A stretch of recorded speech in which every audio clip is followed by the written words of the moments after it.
they called me Scotty, but it was called Scorchy. And this was a soda manufacturer down the street. He had a place where he bottled soda water. And us kids used to go there and wash the bottles for him and all that. And he'd give us a couple pennies, you know. And then my brother Scotty would get in the picture. He would come down there, you know. So this guy was, he liked kids. Jimmy Piccaselli was his name.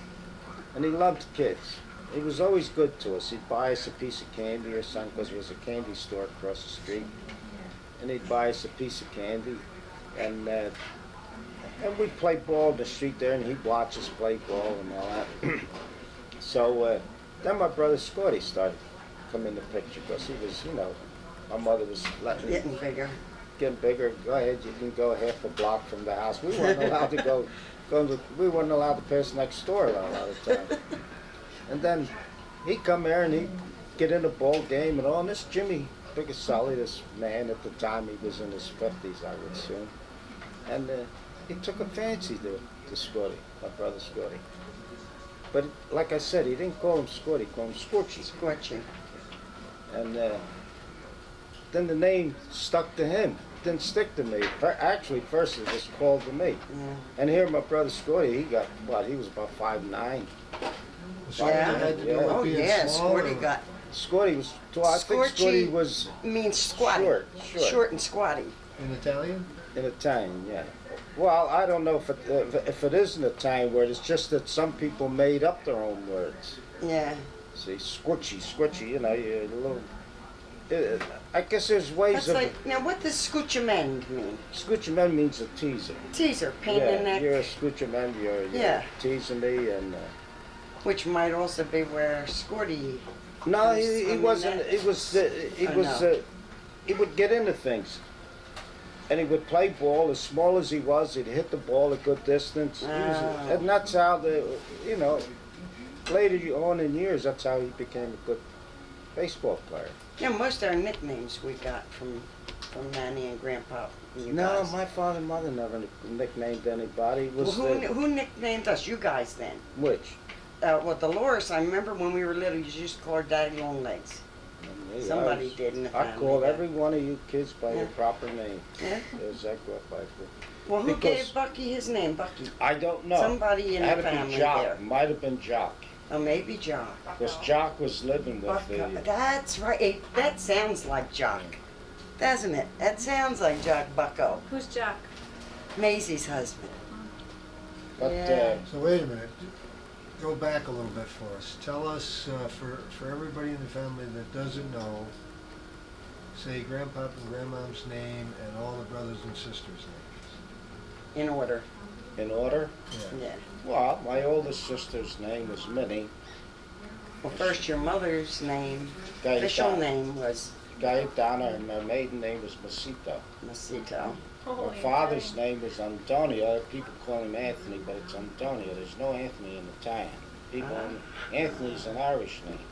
People don't know that. Oh, learned something Antonio else. is an Italian name. And if you, I got to change my a lot of times they call my father Anthony, and he'd get annoyed. No. Antonio. He didn't want to be called Anthony. No. And when Anthony in Connecticut was born, and my father was annoyed that they didn't call him Antonio. So this is America, you use marking name. Yeah. They considered it a marking name. Yeah, so he was a little annoyed that there was Anthony. But that's all, he accepted it, and he went on with life. And Now- then after Now, when was Nanny born? oh, you you got remember? me there, it was 18 something, Grandma? Yeah, 18. that's what we always called her. I have Nanny. to go to the cemetery to see. It's on the gravestone. I've got it somewhere. Oh my And God. I have it on Did the. they, how did they meet? Do you know anything about that, their young lives? well, from what you might get 2 or 3 different stories, and a lot of them are conflicting stories. And the stories my mother told me was that they had a big farm in Italy, and she says at times there would be as many as 300 people working on the farm. It was the biggest farm in that town, in that section. That was her family. Her family had the farm, and she did all like you would say the bookwork. She was the oldest, and she took care of everything. And there was no money transacted in them days because people were all farmers around there, and when it was olive season, they would take the olives from the trees. These are stories my mother would tell us. You know, we used to sit down. But weren't they considered more affluent? They were. They were, My yeah. mother's people were. Yeah, they were. They were the big people of the town. In fact, if you went over there now, then you say that name, Masita, they say, oh yeah, the wealthy people or whatever they would say. Masito? Masito. Masita, that was her last maiden That was their name. her maiden name. And the farmers all around her who grew wheat and bring the wheat there, it would be thrashed, converted into flour. Who had olives, they bring olives there and it would be crushed into olive oil. Who had dairy farms, they would bring their milk there and it would be pasteurized and converted to butter and stuff and so on, you know, what you can make out of milk. Which, one day when I had changed jobs and I went to work for a roofing outfit in Manoa, not too far from where I live now. In fact, where I live now. And these people I was working for were from down Maryland. And they loved their fresh milk. So where the Manoa Shopping Center is, that was a dairy farm. And they would say to me at just before 12 o'clock to go over and get them each a gallon of milk. So I'd go over and get a gallon of milk for them. It cost like, what, 25 cents, even less. And it was fresh milk, but it was pasteurized. So these guys would drink the milk, and everybody took a half hour for lunch, but we took an hour, because it was their own business. We put the shingle roofs on. And we sit there and they drink their milk, and so I got fascinated about the milk. So I on the way home, I stopped over and I bought a couple gallons, and I brought it home. So my mother says, oh shucks, she says, this isn't from the cow.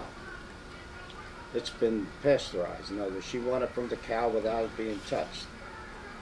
She says, ask the farmer if he'll sell it to you that way. So the next day I went over and he says, yeah, I will sell it to you that way. So I said to my mother, how much do you want of it? She says, at least about 20 gallons. So she had the gallons from those. I put them in the car. And I went over to the farmer and I said, fill them up and I'll be back around 4:30 to pick them up. So I brought the milk home.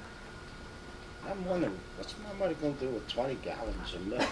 It feels hot. Well, we never bought butter when we were kids, and butter was cheap then, like 19 cents a pound. And a lot of people couldn't even afford that, 19 cents a pound or even cheaper. So she took this milk, and she made butter. Sweet butter and lightly salted butter. I'll tell you exactly this right. And it's a lot of work. When you got a bunch of kids in the house and you got to do the laundry, the cooking, and all that stuff, by 9 o'clock they were in bed. But she made this butter from that milk that I brought from the farm, the way she told me to get, and it was delicious. And I remember times my mother and father used to make soap. Great big tub of soap, and they would cut it up in blocks, and that's what they used to wash the clothes with. Yep. See, there was a lot of things they knew how to make that they learned in Italy that we took for granted here. So it was a great It was like experience. a Fells Napta type soap, Yeah, wasn't that's right, yeah. It was a strong soap. I'm telling you, if you didn't rinse your clothes Lysol. properly, you could smell that soap for a week in your clothes. You know? And I remember a lot of it, and I was a tot. When she made the soap, I was no more 6, 7 years old. But then when I got to be 16, 17, and she was making this milk, that's when I started to understand that, like I said, my father was talented when it come to making things like he'd make this Italian ham, which is called brisou. today it sells for about $10 a pound. And he made it. In fact, I liked his then because it was sweet. What you get today, you taste the salt in it. Now, I don't know how he did it, that it came out sweet. But like I said, he was talented in a lot of things, but yet he was a laborer and worked with a cement gang. He used to make the cement with the great big machine. Then they didn't have the ready mix then. You had to make your own, and you had to mix it in such a fashion that every mix was the same. Otherwise, you'd have 10 feet of concrete a certain shade, and next 10 feet would be a different shade. You know, you had to know how to make it continuously so it'd all be the same shade as you go down. And he was an expert at that. So when they had a lot of concrete work, that's what his job was, to make the concrete. And later on, he was titled as certified concrete mixer. If they worked on public buildings like a school building or any big office building, the state would say would have to be certified concrete.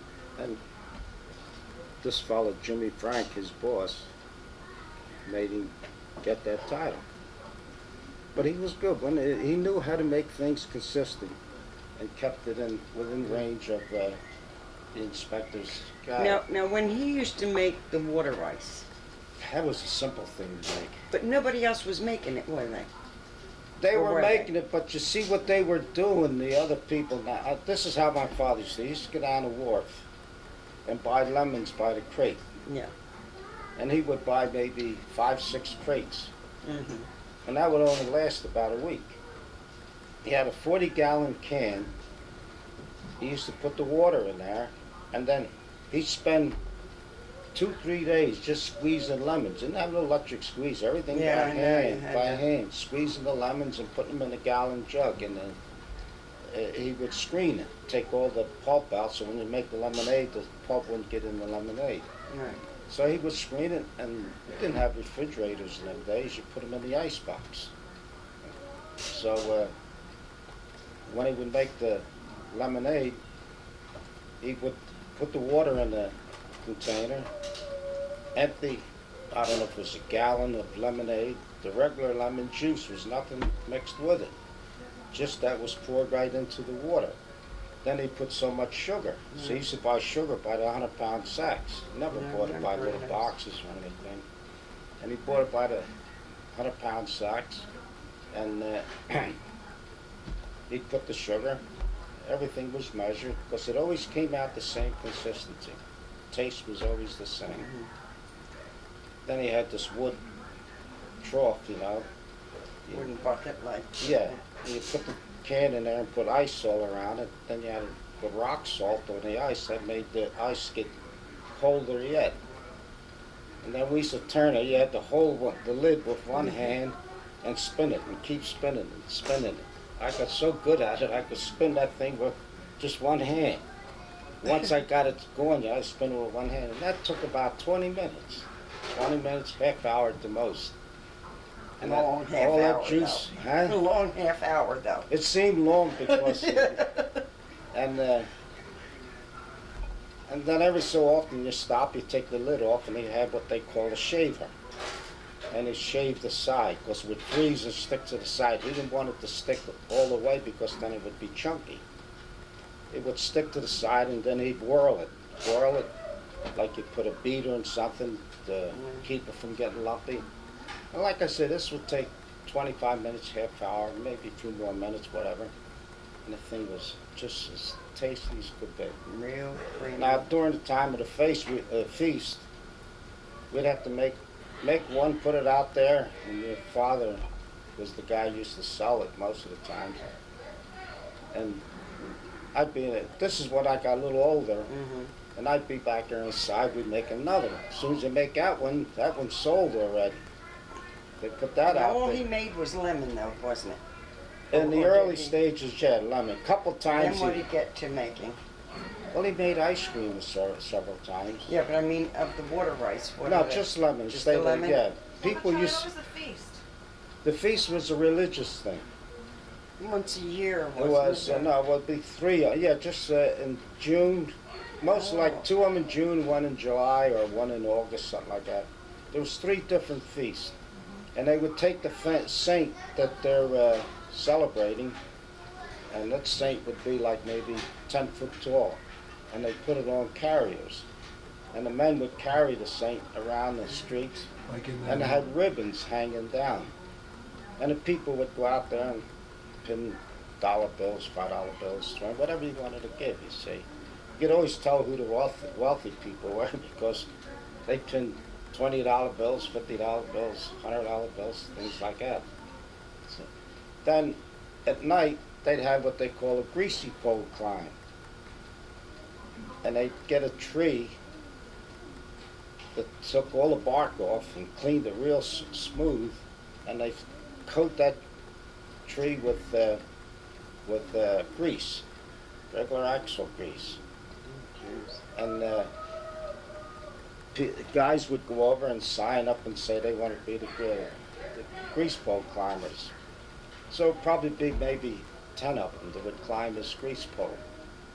And then they'd put up there on the top maybe a thing of salami, a thing of gabagool, all good tasty stuff. A big thing of bruschetta that my father used to make. And they would put either a $50 bill or a $100 bill. So whoever got up there got the things. So what happened, you know, when they start out climbing, you couldn't go no more, maybe a foot or two, because the thing was grease. So the guys would all get together, you know. Once we get it, we'll split it. Won't be no one winner, you know. That's how they did it. So they climbed this tree, and it would take 2 hours, maybe 3 hours, and it'd be hundreds of people in the Try to street. get all the grease off. and Yeah, that that's you what they could had get. to do. You had to wear the grease off. And then when you start to get up there, get close to it, they pull the rope and raise the thing a little higher, you see, because Oh. it'd make it more interesting. But finally, after it took maybe 3 hours, maybe, you know, I'm guessing now. But finally, they got up there and grabbed a hold of it, pulled it, and everybody was happy. But all the ones that did the climbing, they split whatever was up there. And it was really an interesting thing to watch. You know, I miss all that now. See? Yeah, there's a lot of things that they did then that they don't do now. And they had a band, a regular band, like a marching band. Mm. And Italian people, oh, they loved that. And that band would play like for about 20 minutes, a half hour. Then they'd stop and rest. So in the meantime, in the beginning, that was it. You had to wait till that band come back. But then they had somebody organizing things, you know, as the years were going by. So they says, when the regular band goes off, let's put a regular jazz band there. So that kept the younger crowd staying more longer, Yeah. you see. So they would play for a while, so then when they would want their rest, then they figured, well, let's put a string band up there. At first they had a band on one side of the street and a stand on one side and a stand on the other. On this side, one would play only the band, the regular marching band, like, if you like to listen to that. And on the opposite side would be either the string band or the jazz band. Yeah. And then Saturday night would have fireworks down at the field, and that would last for about an hour and a half. It was really interesting in them days. We really enjoyed ourselves. And us kids, we got the bigger kick out of it because the band would march up and down the streets during the daytime.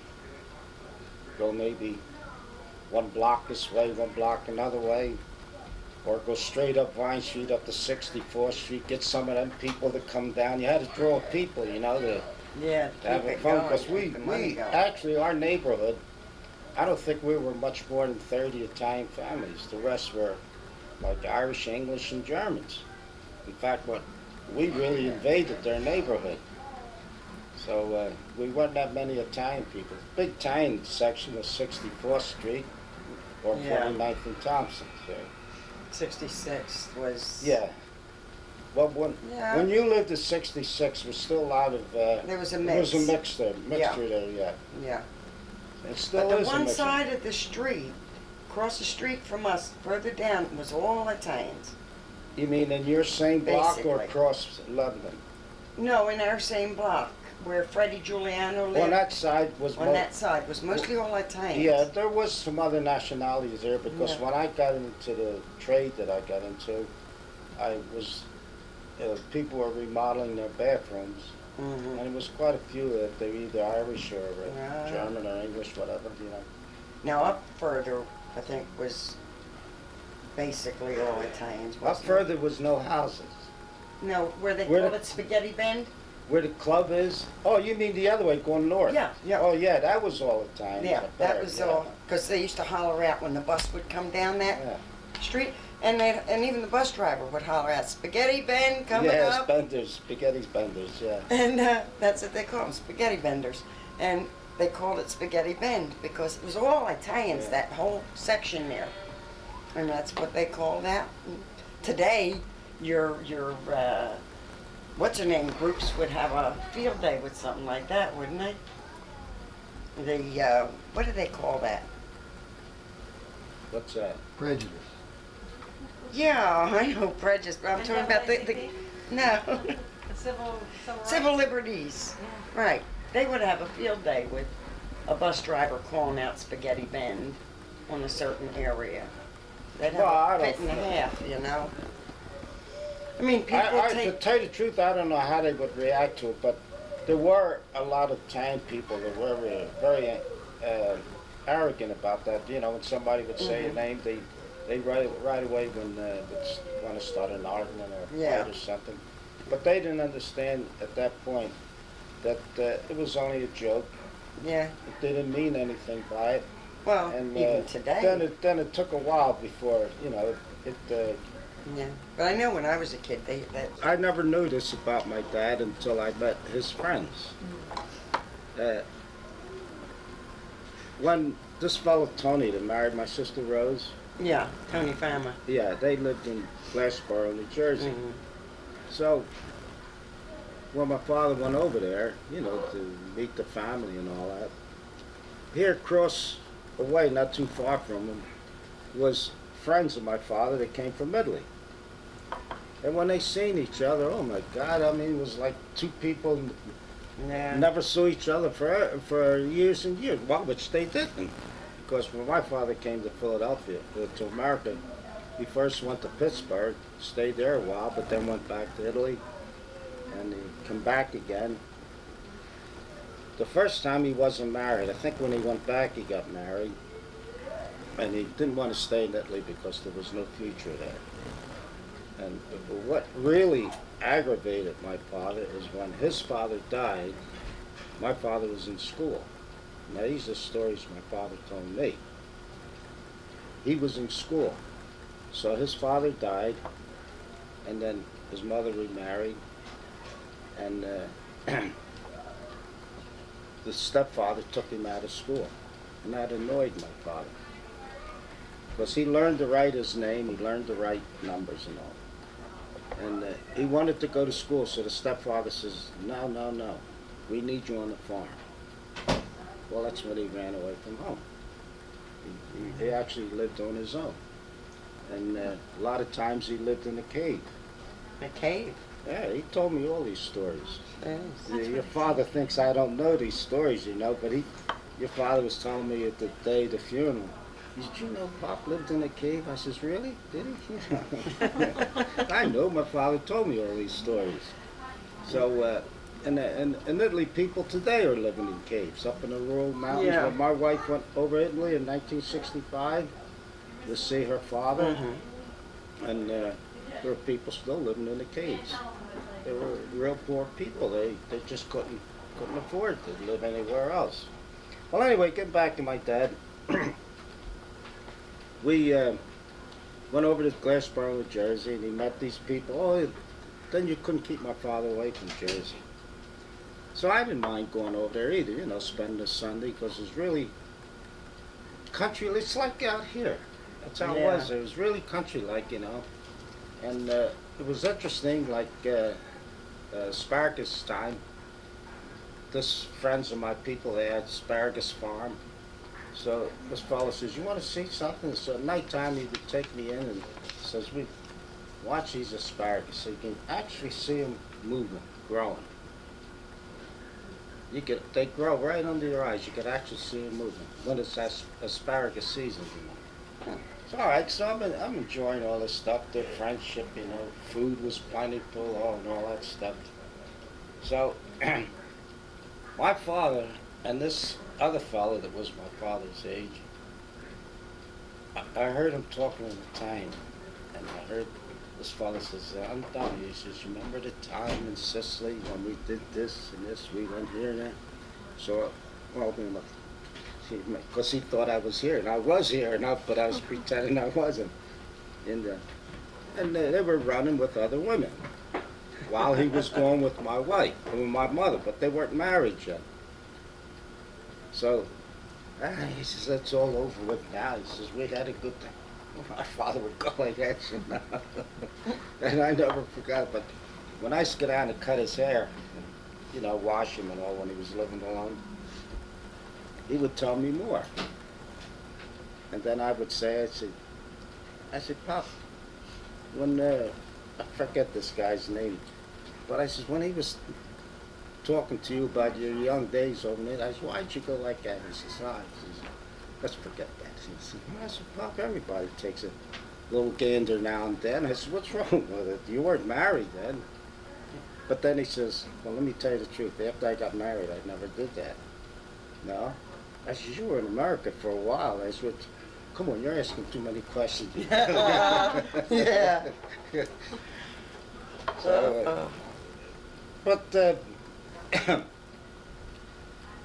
in the beginning there, when he got married, and the first child died, he blamed tells me now, he blamed the midwife. And he says, whenever you have a baby, make sure it's adopted. Every one of us was born with adopted. Which is strange for that back then. Which you could look at every one of our birth certificates and there's a doctor's name on it. In fact, when my mother was carrying me, my sister Minnie said to my father, she says, Dad, His name. yeah, well, that's right. Right. That's Rosa. Rosa. Rosa. Got the tape on the right? Losa. Loza or Rosa. Rosa? Well, it's pronounced Rosa. Oh. But we'll say Rosa. R-O-S-A. Yeah. I'll have What's- a charger. You don't? Okay. What happened? That thing doesn't And then work? Charles and Grace Mary. That's right. That's Grace Mary. Grace. Because she's Whatever named you want after her hooked up. grandmother. Yeah. Right. Some of the parts And aren't with it? Carmelo. Give me everything.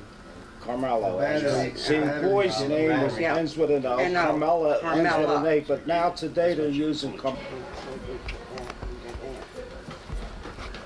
It's the best way, right? I'm not getting anything. Not getting anything. It just seemed like it. He was already grown up. Yeah. No, it's all right. Right. In fact, he was more helpful and critical. But my brother Jerry, him and I, we were closer in age, and we would argue about any of them. Like the ones that are. He like had, my kids, he had, ones that are if close. he went any further, he never chased me home. Like if he was going someplace, I was always welcome to go. Like a lot of brothers have said, "Oh, you're too young, go on home."